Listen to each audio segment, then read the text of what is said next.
Olá, irmãos e irmãs da maturidade da Igreja Batista Monte Serra. Meu nome é Mauro Gamboa e sou casado com Adriana. Oi, pessoal. Nós temos um filho chamado Cristiano e uma nora chamada Marina.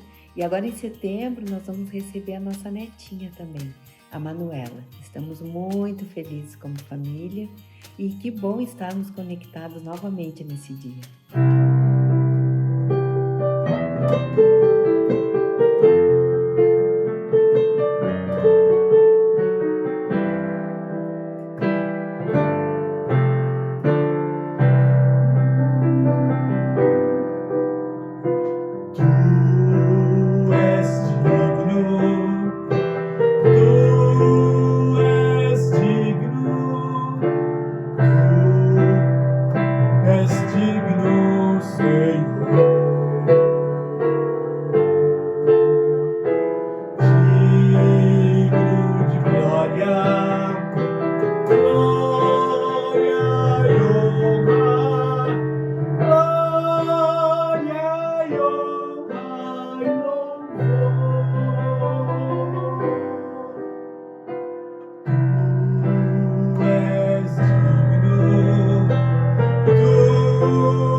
Mais uma mensagem da série Conectados com Fé e Esperança. Certamente nenhum de nós, por mais anos de vida que tenha, viveu algo semelhante ao que estamos vivendo em nossos dias. Faz 1 ano e 2 meses que adentramos numa terra estranha, onde enfrentamos um inimigo chamado pandemia e seus desdobramentos. Espiritualmente, podemos facilmente fazer uma analogia com o que estamos vivendo. Precisamos higienizar nossa mente através do lavar purificador e regenerador da palavra, empunhando o escudo da fé e lembrar que já temos uma vacina definitiva e eficaz contra a morte, que foi vencida por Cristo na cruz e o penhor do Espírito que habita em nós e testifica a respeito de nossa filiação eterna.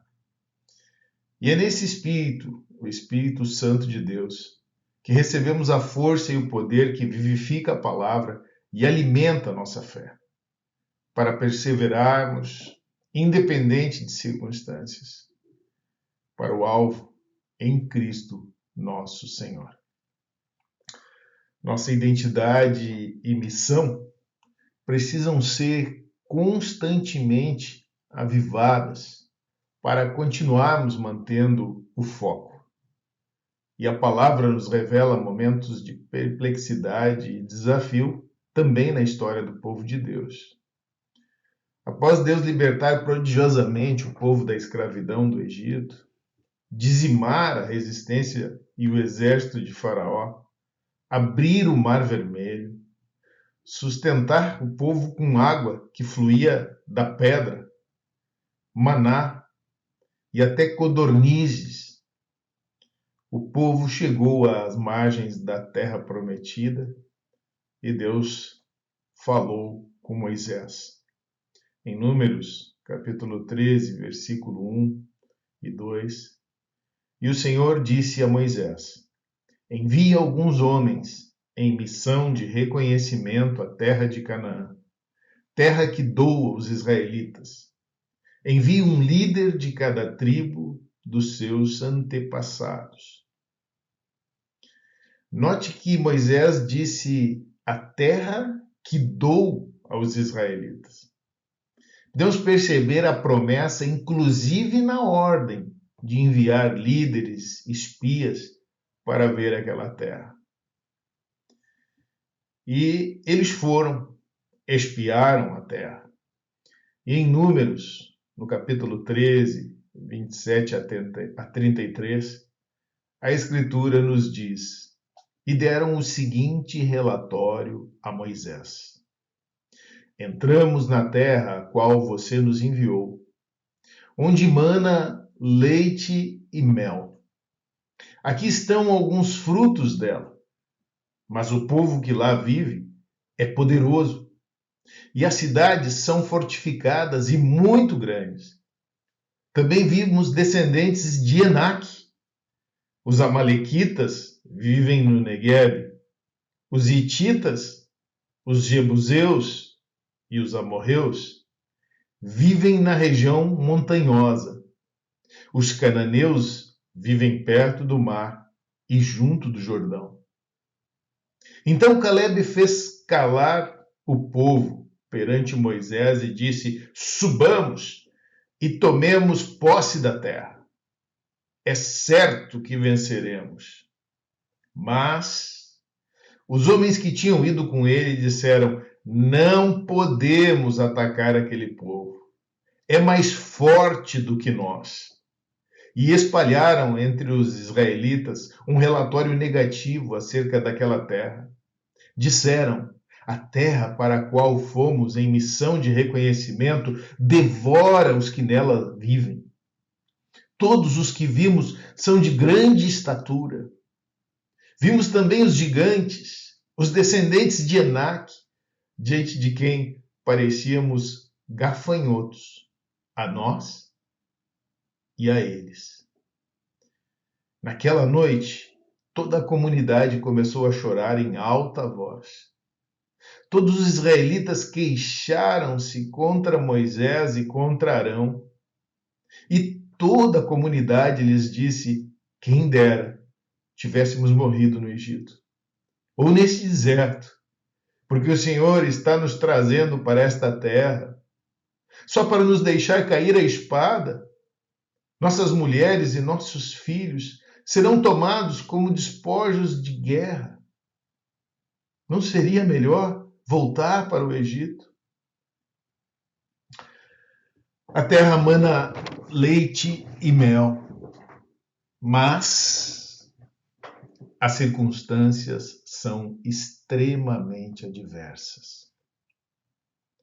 O inimigo é poderoso, tem fortalezas, é numeroso e mais forte do que nós.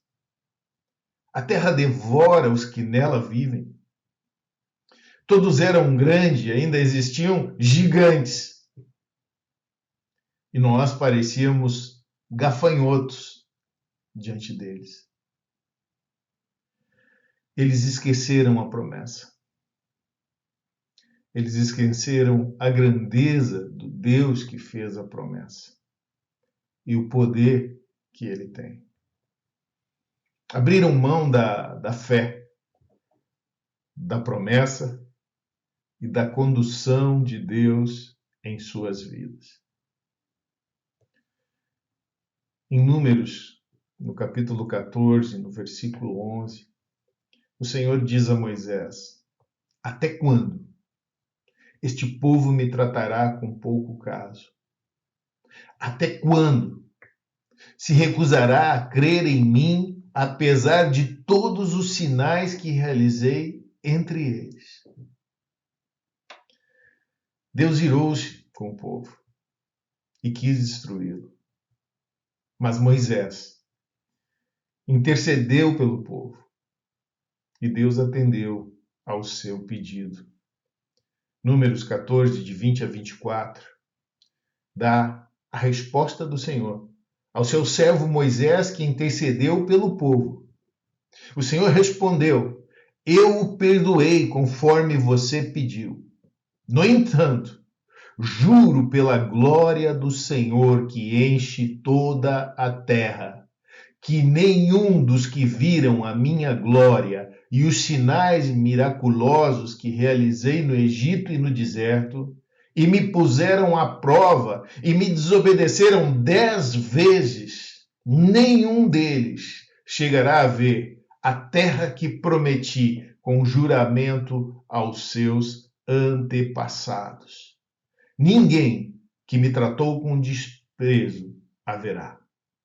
Mas o meu servo Caleb tem outro espírito e me segue com integridade, e eu o farei entrar na terra que foi observar, e seus descendentes a herdarão. Note que Caleb e Josué decidiram dar ouvidos ao Espírito de Deus, à sua palavra, à sua promessa. E assim perseveraram na fé, exerceram sua fé e mantiveram o foco em Deus e em sua palavra. Ao se depararem com a realidade, 12 escolhidos dentre as tribos viram a mesma terra, Canaã, a terra da promessa. Eles viram, eles adentraram a terra, eles colheram do fruto da terra. A palavra diz que eles colheram um cacho de uva tão grande que era necessário uma vara e 2 homens para carregá-lo. Eles provaram do fruto da terra que Deus prometeu lhes dar. Mas viram também que era necessário lutar, que era necessário continuar crendo em Deus, enfrentar os inimigos nas suas diferentes formas, nos diferentes locais, na sua fortaleza. Era preciso combater o bom combate com o escudo da fé, para perseverar, possuir e colher os frutos da terra. Mas 10 homens decidiram crer em seus sentidos e na força e poder do inimigo, nas circunstâncias adversas. E ao fazerem isso, influenciaram todo o povo que os havia escolhido, um de cada tribo, para trazer um relatório da terra.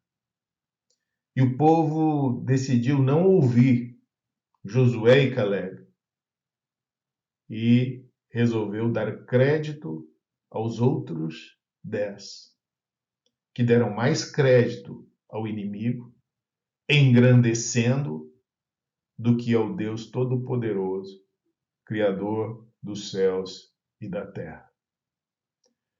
Isso é muito importante, porque aquele a quem nós concedemos crédito, a este nos associamos.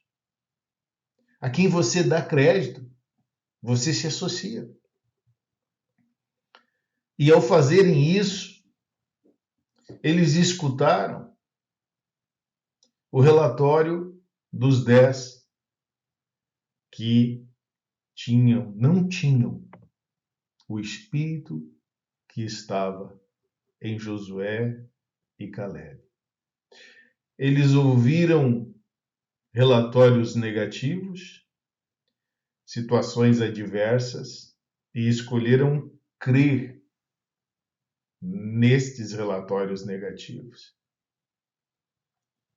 Escolheram não ouvir a Deus e a Josué e Calebe, que mantinham na sua atitude a sua atenção, a sua fé e a sua perseverança. É fácil a gente fazer um paralelo, né, com relação a esse tempo que nós estamos vivendo.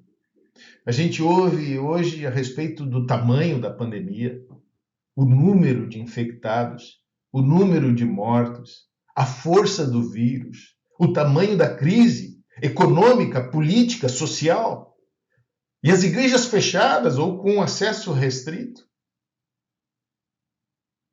Mas, assim como Josué e Calebe, que tiveram outro espírito e perceberam claramente os desafios, mas decidiram perseverar e seguir ao Senhor e entraram na terra prometida como o Senhor havia dito, nós também decidimos perseverar e sabemos que uma igreja, um prédio fechado, não é a mesma coisa que a igreja fechada, porque igreja é pessoas, são pessoas conectadas com Deus e pessoas conectadas com pessoas.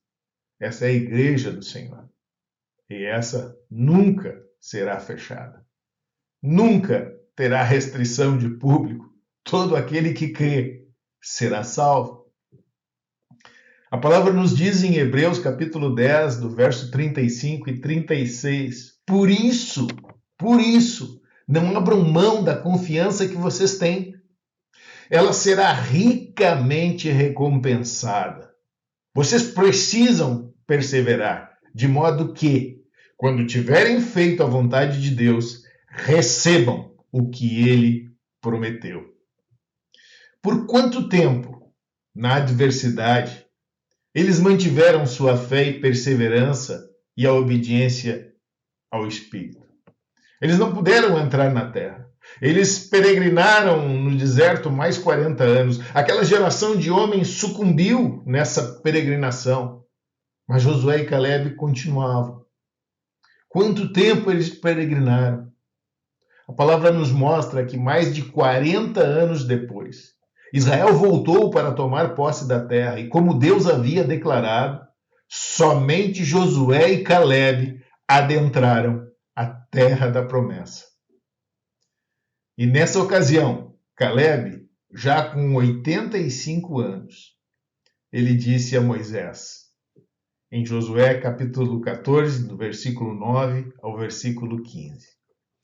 Por isso, naquele dia, Moisés me jurou, disse Calebe, certamente a terra em que você pisou será uma herança perpétua para você e para os seus descendentes, porquanto você foi inteiramente fiel ao Senhor, o meu Deus.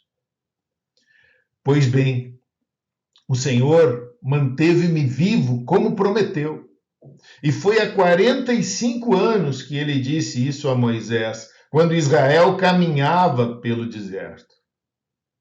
Por isso, estou hoje com 85 anos de idade. Ainda estou tão forte como no dia em que Moisés me enviou. Tenho agora tanto vigor para ir à guerra como tinha naquela época. Dê-me, pois, a região montanhosa que naquela ocasião o Senhor me prometeu. Na época, você ficou sabendo que os Enaquins lá viviam com suas cidades grandes e fortificadas, mas se o Senhor estiver comigo, eu os expulsarei de lá como ele prometeu. Então Josué abençoou Calebe, filho de Jefoné, e lhe deu Hebrom por herança. Por isso, até hoje, Hebrom pertence aos descendentes de Caleb, filho do quenezeu, Jefoné, pois ele foi inteiramente fiel ao Senhor, o Deus de Israel. Hebrom era chamada Kiriat Arba, em homenagem a Arba, o maior dos Enaquins, o maior daqueles gigantes. E a terra teve descanso da guerra. Sabe, Caleb não só perseverou na sua fé, Caleb não só permaneceu fiel ao Senhor, mas Caleb também manteve a coragem, a firme convicção de que aquilo que o Senhor lhe havia dito era válido, estava vigente e nada poderia alterar aquilo. Caleb foi perseverante. Caleb era maduro na sua fé. E a idade não traz maturidade na fé. Maturidade na fé, independente da idade, se manifesta pela fé perseverante.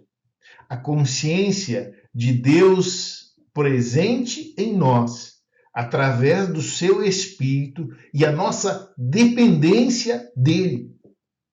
Essa consciência, essa percepção, ela vai fazer com que nós andemos e tomemos atitudes e declaremos palavras de fé, atitudes de fé e, assim fazendo, glorificamos a Deus através das nossas vidas. Ele habita em nós e nos instrui a respeito da verdade de nosso Senhor e das atitudes coerentes com aqueles que têm o espírito diferente do espírito que está no mundo. Ao perseverarmos em Deus, ouvindo o Espírito que vivifica a sua palavra, não responderemos como meninos ou como nécios, mas como filhos e filhas, como pais espirituais, não como filhinhos, não como jovens, mas como pais espirituais, que perseveram, porque creem naquele que venceu o mundo e enviou o seu Espírito, que nos dá força para perseverar com fé e esperança, proclamando o poder de nosso Deus e colhendo frutos e inspirando gerações presentes e futuras a andar no Espírito, perseverantes na fé.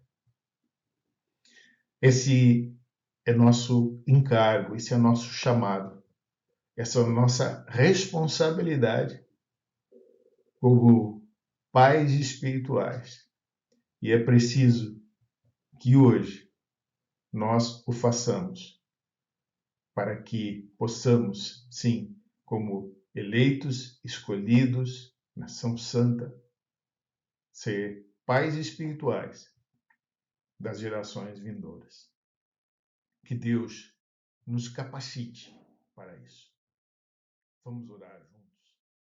Pai querido, nós te agradecemos, Senhor, pela tua bondade, pela tua palavra que nos conduz a toda a verdade. Senhor, que nós possamos viver esses dias com o mesmo espírito, com a mesma atitude que a tua palavra relata a respeito de Josué e Caleb. Senhor, que possamos enfrentar os desafios, os gigantes que se levantaram nesse tempo, no contexto que estamos vivendo e enfrentando. Movidos, Pai, e fortalecidos pelo Teu Espírito Santo que habita em nós. Que possamos ouvir, Senhor, a Tua voz e nos mover, Pai, pela Tua palavra, pela fé na Tua palavra. Dirige-nos nesse tempo pelo Teu Espírito Santo, para que possamos, Senhor, com o passar dos dias, com o passar dos anos, Pai, manter, Senhor, a perseverança e a fé, como vimos, Pai, na vida de Caleb. Senhor, fortalece-nos e mantém, Pai, a Tua palavra aquecida em nossos corações. Nós oramos, Senhor, e pedimos por aqueles que sofrem nesses dias, Pai. Aqueles que estão enfrentando, Senhor, o gigante da enfermidade. Que a Tua mão forte e poderosa os sustente. Que eles recebam cura, Pai. Pois Teu nome é sobre todo nome, de toda e qualquer enfermidade que se possa referir no presente século, Senhor. Abençoa, Senhor, o que está hospitalizado, o que está em casa.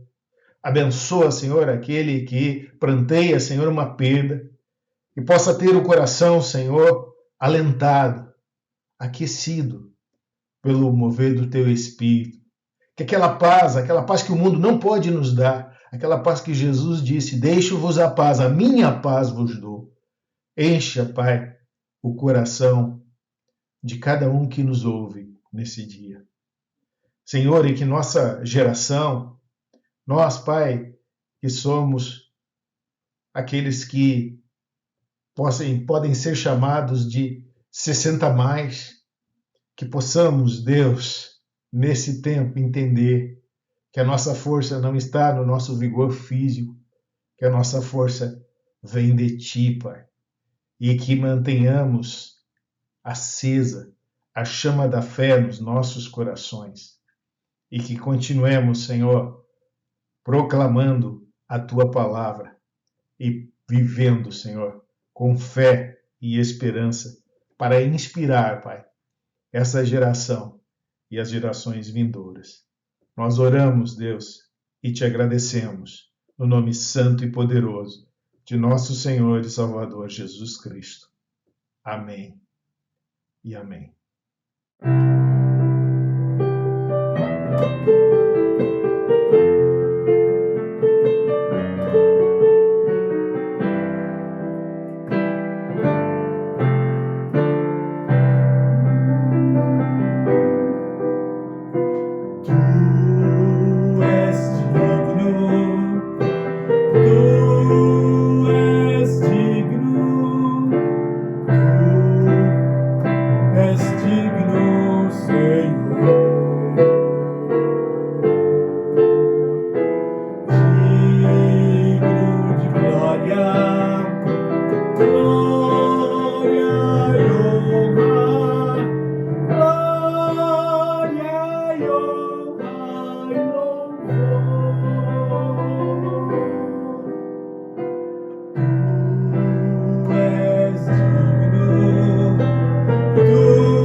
Tudo foi feito por Ti.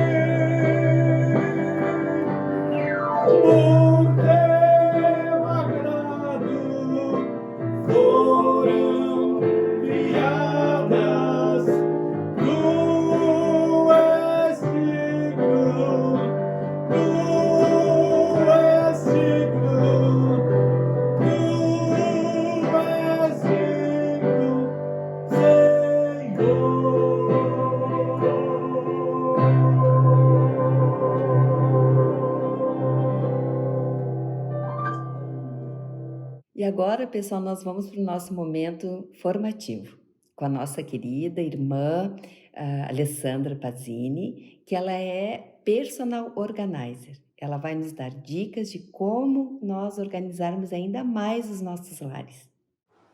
Olá, tudo bem com vocês? Eu sou a Alessandra, eu trabalho com organização de casas e hoje eu vim dar umas dicas de como organizar os armários do quarto, tá certo? Então, por onde nós vamos começar? Primeiro, quem tem condições ou tem em casa os cabides todos iguaizinhos, olha como fica bonito, fica tudo harmônico. E outra dica bem importante é de organizar as coisas por categoria. Como assim? Todos os vestidos juntos, todas as calças juntas, todas as blusinhas, casacos, saias. Por que isso? Porque aí fica mais fácil na hora de encontrar. Ah, eu quero aquele vestido. Então, ele tá aqui. É muito mais simples ainda se tu usares as cores. Por exemplo, do branco até o preto, fazendo aquele degradê bem bonito. Aí fica mais simples ainda de encontrar. Eu quero o meu vestido vermelho, eu quero o meu vestido azul. Aí ele tá aqui, ó, bem no meio dos vestidos, no meio dos tons. Fica bem legal, além de ficar lindo. Outra dica legal é aqui, ó, as roupas todas dobradas. Olha só como elas estão dobradas todas do mesmo tamanho. Isso aqui não é tão difícil assim de fazer, é só a gente ter um gabarito. Esse meu aqui, ó, ele é todo bonitinho, de acrílico, mas a gente pode usar uma revista que a gente tem em casa, um livro fininho, ou até um pedaço de papelão. E aí a gente vai fazer uma dobra. Vou ensinar vocês como fazer. A gente coloca a nossa blusa, blusão de lã, camiseta, seja o que for, viradinha de cabeça para baixo, assim. Coloca o gabarito bem no meinho, ou a revista, ou o papelão, e aí dobra. Dobra para cá, arruma a manguinha, dobra aqui o outro lado, arruma também a manga, tira o gabarito ou o papelão, ou seja, o que a gente estiver usando, faz a dobrinha e pronto. Olha aqui, ó, a nossa blusa dobrada bem direitinho, do mesmo tamanho das outras da pilha. Então aqui, ó, elas vão ficar todas iguaizinhas. Aí fica muito organizado e bonito o nosso armário. Outra dica que também eu posso dar para vocês é caixas. Quando a gente tem algumas coisas que a gente não usa muito, eu, por exemplo, não uso cinto, então os meus cintos estão lá em cima nas caixas. Eu também não uso muito cachecol, fico com calor, então meus cachecóis também estão lá em cima. Roupa de festa, alguma coisa assim que a gente use muito esporadicamente, a gente pode colocar em alguma caixa e botar lá para cima. Ou se o nosso armário também não é muito grande, a gente pode deixar as roupas que estão na estação embaixo, por exemplo, as de verão e o inverno lá em cima, e quando começar a esfriar, a gente inverte. Bota as de inverno para baixo e as de verão lá para cima, certo? Aqui, ó, nas gavetinhas, por exemplo, todas as nossas roupas íntimas, todas elas direitinho, guardadinhas. Aqui também, ó, roupas de academia. Cada gaveta tem uma categoria. Aqui, ó, são polainas e meias grossas, meias curtas. E aqui as luvas. Então, isso facilita na hora de encontrar, facilita na hora da gente usar, porque não perde tempo procurando onde é que vai estar, onde é que não está. Então, a gente consegue, dessa forma, manter tudo organizado. Tá bem? Gostou? Então, depois eu vou fazer outro videozinho mostrando para vocês a cozinha organizada, o banheiro, a despensa, a lavanderia. Tá certo? Um beijo. Fiquem com Deus. Bom, gente, esse foi o nosso encontro do mês de maio. E no mês que vem, no mês de junho, estaremos juntos novamente. Que Deus te abençoe, te fortaleça e te guarde até lá. Tchau, pessoal! Tchau, pessoal!